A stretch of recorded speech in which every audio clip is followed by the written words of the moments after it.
Hello and welcome to another math lesson of My Math World. I am your teacher, Stephen Jackson. We've been continuing working with fractions and complex fractions. The last lesson we actually took an equation involving fractions, cleared out the equation so it looks more manageable to you, and then solved it for the unknown. Today we're going to do the same thing. We got our variable represented as two fractions, and then we have 2 and 8. And what we're going to do, we're going to get the variables on one side of the equal sign using the additive inverse property. We're going to get the numbers on the other side and set up what we remember as a proportion. So the first thing we do is we need to add the opposite of x over 2 to both sides if we want to move x over 2 to the same side as x over 3. So when we add opposites, we get 0, and 0 plus 8 leaves an 8. So now we have x over 3 minus x over 2. Now we want to move 2 over with the 8, so we add the opposites and get a 0. And we're just left with x over 3 minus x over 2. And then we subtract the 2 from this side to get a 6. So now, if we take and write it out the way we're comfortable with, we have x over 3 minus x over 2 equals 6.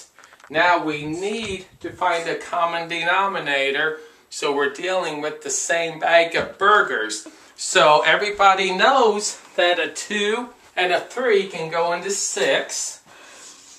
If we take 6 times x, we get 6x, and 3 into 6x is 2x.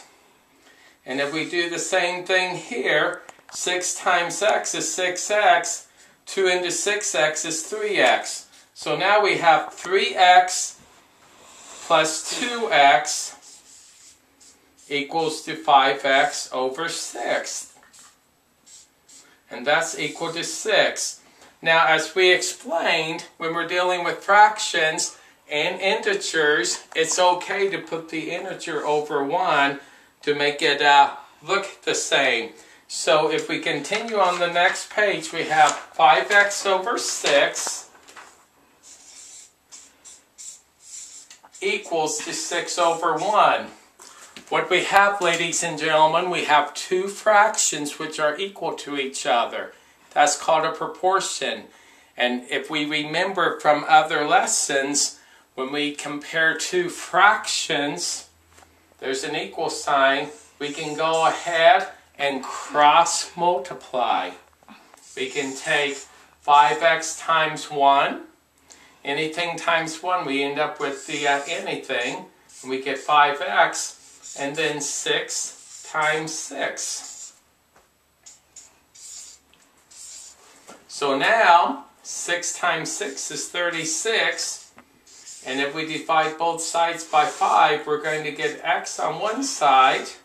We're going to do the same thing to the other side and get 36 over 5. So ladies and gentlemen, we went ahead and solved this equation for x by being able to set two fractions equal to each other and then cross multiplying.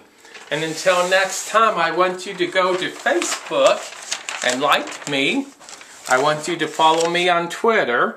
Now, when you go back to My Math World, to my channel, OVDad59, and watch all my other lessons. And until next time, please send me your ugly problems, because your goals, your dreams, your ugly problems means my job.